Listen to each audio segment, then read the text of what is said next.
The aftermath of Vancouver's 4-1 loss to Pittsburgh was so awkward, so cringeworthy, it was impossible to believe something wouldn't change on Thanksgiving Thursday. One longtime executive said it's almost a mercy killing after a night like that. There was JT Miller rolling his eyes at a "Do you think everyone is buying in?"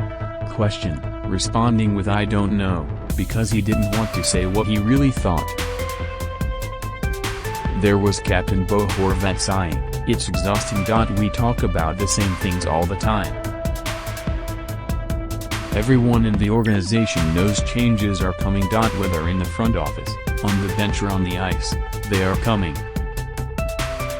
The question is the timetable. There's some push for a quick move, but also a realization you can't rush yourself into something insane."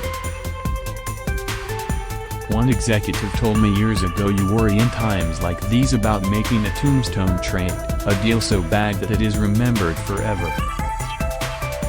I think that's the biggest current internal wrestling match. How fast do we do this, and what is the first move?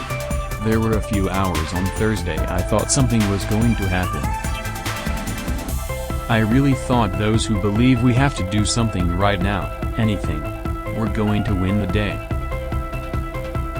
That obviously didn't occur, whether in Vancouver or Columbus, where the team practiced in advance of Friday's game against the impressive Blue Jackets. The Athletic's Thomas Drance reported Miller snapped at a poorly organized drill. "We will see what Friday brings. There are so many rumors right now, it's difficult to separate fact from fiction. Some of that is because the organization is doing external research on potential candidates, both in the front office and behind the bench. Obviously, you try to keep that as quiet as possible, but there's always the risk of leakage." Team Canada is expected to name Claude Julien as its head coach at the upcoming Channel 1 and Spengler Cups, with the added possibility of coaching the Olympic team if NHLers don't go.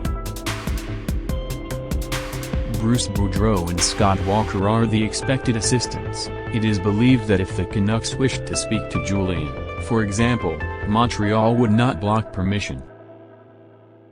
It's stressful, and everyone internally, from the offices to the dressing room, is on edge waiting for something to happen. Best way out is for everyone to row in the same direction, but that clearly isn't happening. It's now a daily question: what are you hearing about the Olympics? The answer: more and more concern. There's the COVID issue and the moral dilemma, as the women's tennis tour remains unconvinced about Peng Shuai's safety. With 46 days until the NHL can withdraw from competition without financial penalty, 70 days until the women's competition begins, and 76 before the men drop the puck, it's very possible the questions get even more pointed. Diplomatic boycotts are being floated, although that means athletes could still compete. Undoubtedly, some are already wrestling with the desire to validate all of the work towards your life goal of Olympic participation, versus the moral imperative of human rights. And then there's COVID, as we are being reminded, we don't control the virus. The virus impacts us. On that issue, it's likely Sidney Crosby spoke for many last Saturday night. Following Pittsburgh's 2-0 win in Toronto, Team Canada's captain-to-be said, "Everyone feels pretty strongly they'd like to be there, but I try not to think too far ahead. Some of that stuff you can't control. I'm preparing like we're going. That's the best way to look at it." Players have stuck to the mantra that this was promised in the most recent CBA, and it remains incredibly important to them. No one needs an explanation of how meaningful it is to be an Olympian. Generally, the NHL has plugged its nose and said, "We made a promise." Last week, however, things took a negative turn. 3 Ottawa postponements certainly hurt, although I don't think 3 rescheduled games will be enough to cancel participation. What's the red line number? Not sure there's a specific answer. What was of greater concern is how doctors felt the need to cancel games because COVID could not be contained by enhanced protocols. Unvaccinated players/staff, and, as far as we know, that's only one person, are tested every 3 days, but once there are positives, everyone is tested daily. You look around the league, it's very rare that only one guy gets it, Carolina coach Rod Brind'Amour said after defenseman Ethan Bear tested positive. It's an unfortunate thing everybody's dealing with, and we'll take it as it comes. Islanders GM Lou Lamoriello added Zdeno Chara to the team's expanding COVID list on Tuesday, and there are a lot of questions about why that team hasn't had games postponed. All you have to do is watch Lamoriello's media conferences to understand how he feels about the situation. Doctors are making these calls, and they believe the situation is better contained than Ottawa's, although things are unpredictable. That's not going to satisfy the Islanders or their fans, but San Jose had 7 players on the list, plus coach Bob Bowner, and no cancellations. 3. According to the athlete's playbook released last month by the International Olympic Committee, the location and length of your isolation period, after a positive COVID test, will be determined by the Chinese health authorities, depending on the severity and symptoms of your infection. But, the possibility of 3 weeks has been raised, longer than NHL protocols. And that has individual teams spooked to Everest like Heights. There's a lot of frustration about testing, with the amount of false positives, one of them requiring Detroit's Stellan Larkin to be pulled in-game, but this is a whole other level. The Islanders freaked when John Tavares broke his leg in Sochi, but there's got to be an understanding injuries happen. As we get closer to February, more and more clubs are looking at the landscape and saying, yeah, we don't like this. It will be a 10-week sprint to the playoffs once the Olympics conclude. There are a lot of places where you can go out and have fun: Chicago, Montreal, Los Angeles, Nashville, New York, and Vegas, where a chunk of Olympians will attend All-Star Weekend right before a flight to China. At least one of the NHL outbreaks is connected to a team rookie party, so strict protocols are being considered for All-Star. But Vegas is still going to be a challenge. It's never quiet there, which is why we love it. 4. You're going to see trade chatter pick up over the next week or so. Biggest challenge: so many teams are capped high. Hard to pull off dollar in, dollar out. 5. On Kevin Fiala, Minnesota's at the top of the Central Division, and GM Bill Guerin is not going to make his team worse. He's also not going to trade Fiala simply because of a slump, although the forward scored a big one in Tampa and another in the shootout Wednesday at New Jersey.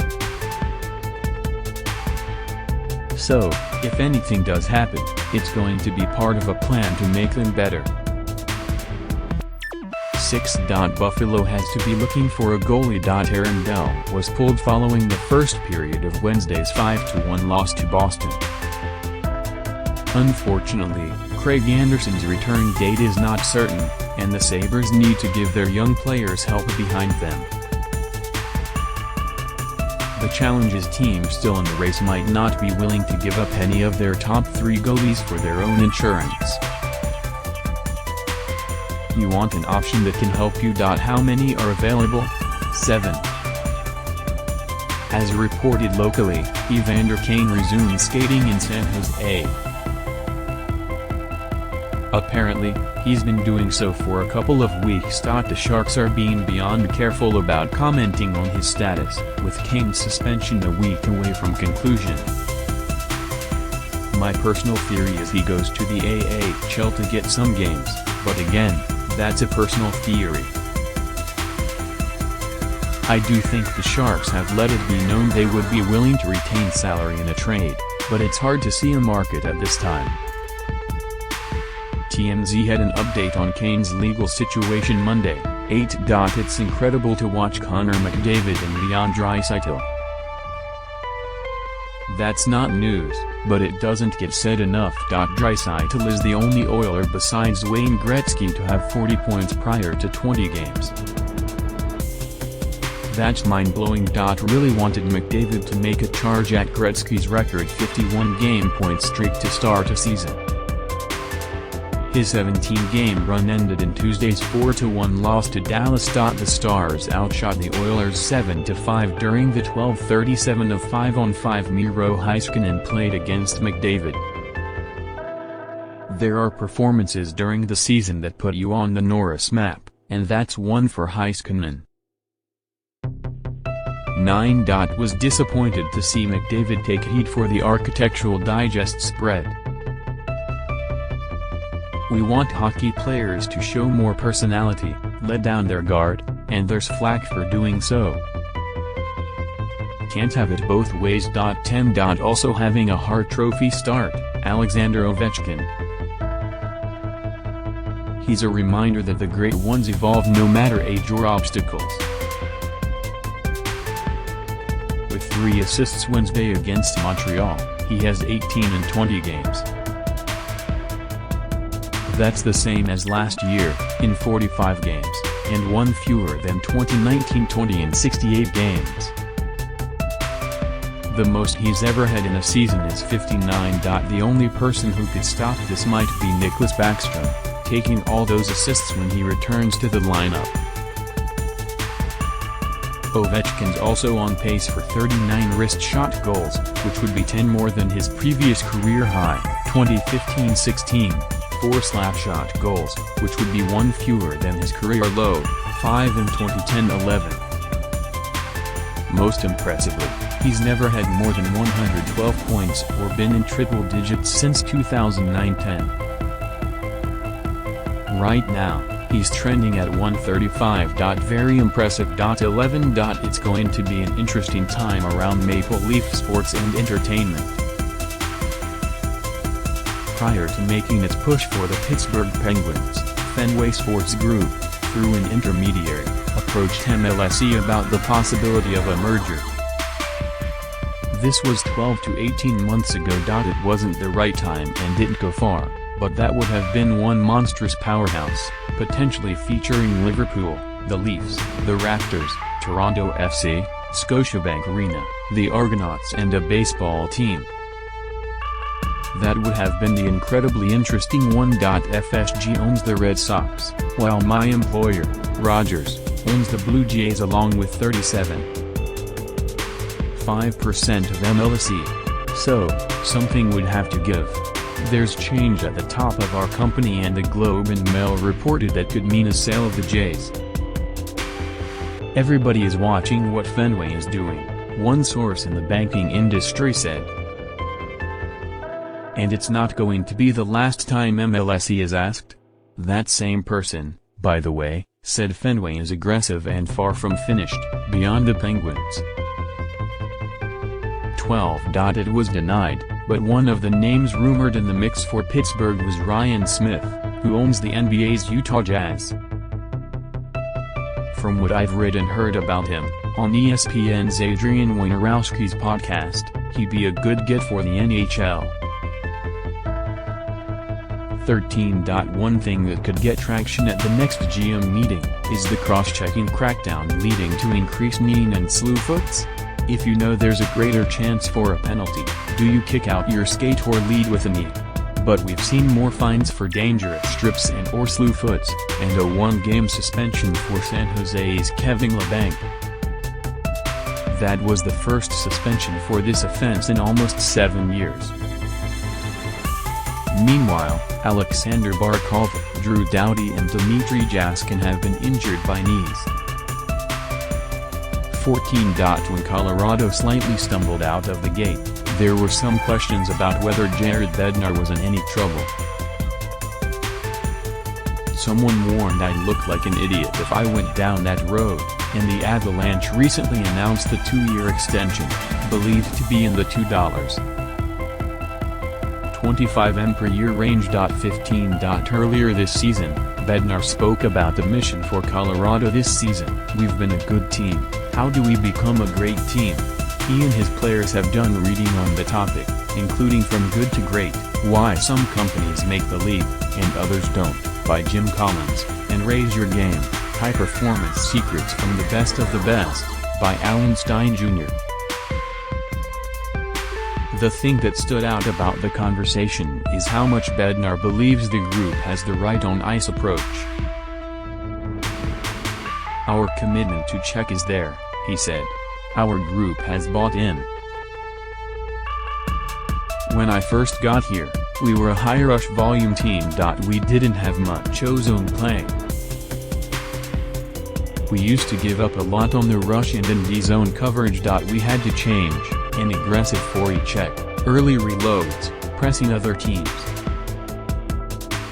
Several of Colorado's players have said the mental challenge was their biggest failure last playoff versus Vegas, and Bednar agrees that's what they are trying to address. Don't be too high or too low. Shift to shift, always look forward to what's coming next. 16. Dallas is 2-0 since the 7-2 loss in Minnesota when Riley Tuft was a late scratch from what would have been a home game for him and his family. I wondered about spillover from that, because I've seen it seriously affect teams before. It happened in Toronto with Jason Spezza and in Arizona with Kyle Turris. The best medicine is to prevent them from happening in the first place, but it must be managed properly in the aftermath.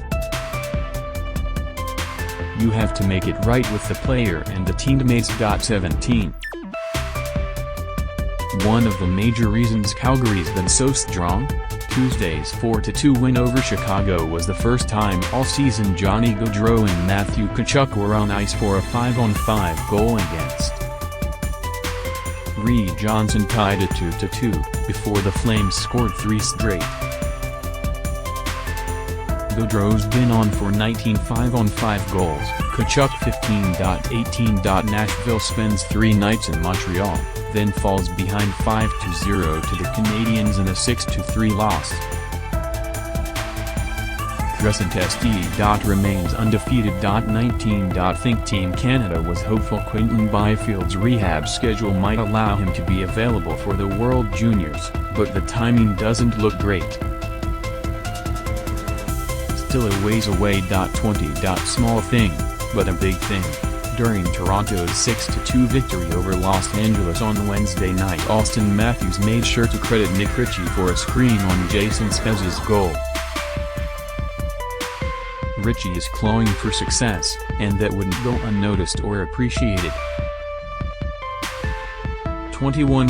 No, everyone's talking about New Jersey's jersey, but I really love the shoes. Jillian Frechette, New Jersey's Senior Vice President of Marketing, explained the organization was impressed with the work of the Newark-based Dirty Souls footwear group, which led to a collaboration. Several pairs will be auctioned, benefiting the Devils Youth Foundation. They're sharp, very impressive. 22. Frechette arrived in New Jersey 3 years ago, months after franchise legend Martin Brodeur returned as Executive Vice President of Business Development. The Devils' third jersey quickly became a high-priority project for both. What did it teach Brodeur about the business? How many people are involved and how much detail is involved? He answered. When you play hockey, it's what time do we practice and what time do you need me to show up? Also like that when they were initially going over ideas for the jersey, Frechette sent Brodeur a photo of his late father Dennis representing Team Canada as a concept. During the 2012 Eastern Conference Final between the Devils and Rangers, I was on the train from Manhattan to Newark and said I was going to New Jersey during a phone call. This led to a hilarious exchange with a couple of fans where we debated if it was acceptable that I, as a Canadian, referred to it as New Jersey and not simply Jersey. In the end, it was decided that I, as a guest in the state, should simply accept what the locals call it and not be a rude visitor. In hindsight, I wish I recorded this conversation. So, when Brodeur said Jersey was selected for the front of the sweater because that's what people from there call it, I get it. 23. Brodeur fought for black, feeling players look bigger, stronger, meaner in the color. Frechette talked about the balance between simple and overloaded, the contrast of a black jersey and white ice, the drop shadow on the lettering. You forget how much goes into this. Brodeur said he asked about the possibility of using actual goalnet twine for the laces below the neck, but it wasn't feasible. Would have been a great little touch. What would Lamoriello have thought about it? He would shake his head for sure, Brodeur laughed, then he added that Lamoriello has shown on Long Island that he's willing to bend, a little, for the times. 24. Wish Devils alumnus will ask for the most freebies of this apparel? Oh, Ken Danico for sure, Brodeur said without pause. Maybe Colin White, too. 25. New Jersey has shown staying power, and not sure too many of us expected that with Jack Hughes out of the lineup and Mackenzie Blackwood battling injuries. Very much in the race as we hit the one-quarter mark. Brodeur credited increased depth up and down the lineup, more players able to step up and fill roles. Nico, Hischier, Damon, Severson, Jesper, Bratt, they've been in this league a while now, he said. They understand what it takes now to win. Jonathan Bernier's been big for them too. One of the more impressive storylines of the season is how many teams, Anaheim and Columbus leading the way, have been better than we thought. 26. Never seen more Twitter DMs waiting for waivers news than from Devils fans waiting on Nathan Bastian. Glad you were rewarded. 27. There's been some excellent reporting around the USHL Omaha Lancers in the past week, as players fought back against ownership/management due to cost cutbacks and the treatment of former head coach Chad Cassidy. As that situation continues to develop, one of the macro concerns involves ownership and/or franchising of teams by parents who have sons on the roster. That was the case in Omaha. The team is run by Anthony DeCesar, whose son, Christian, used to play for the Lancers.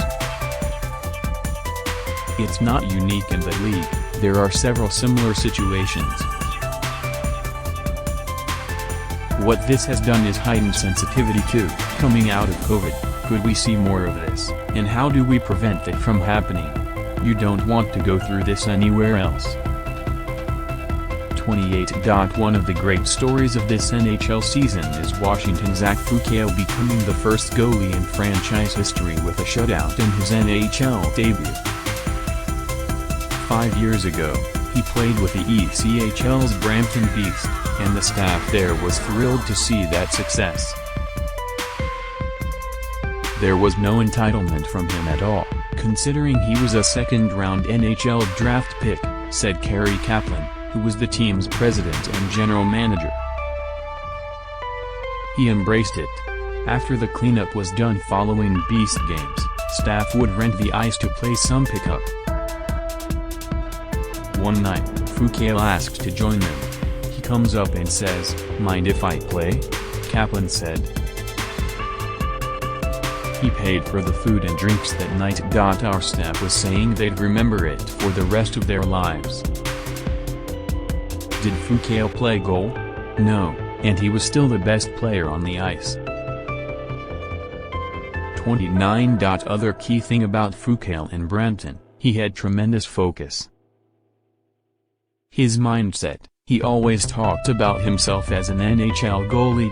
He'd be at the rink 2 or 3 hours before the rest of the team, because he wanted that extra time. It's a great reminder. Control what you can control. 30. Jeff Marek reported last weekend the NHL did have a phone conversation with Quebec City, but it's not seriously on the radar. Publicity stunt. and I don't like to see true fans jerked around. 31. At Monday's roast of Brett Hull for the Jamie Daniels Foundation, an autographed Nikita Kucherov hat with $18 million over the cap written on it went for almost $500. As far as I'm concerned, that's a bargain. Great buy for a great cause. 32. My son skates Sunday afternoon, where, in an adjoining rink, there's a Leaside girls team that practices. Last weekend, there was a great scene where two of the players had a standoff to be the last one to get off the ice after it was over. They were laughing about it, and so was a coach trying to get them to move as the Zamboni got closer. It was nice to see, a realization of how much younger people missed over the last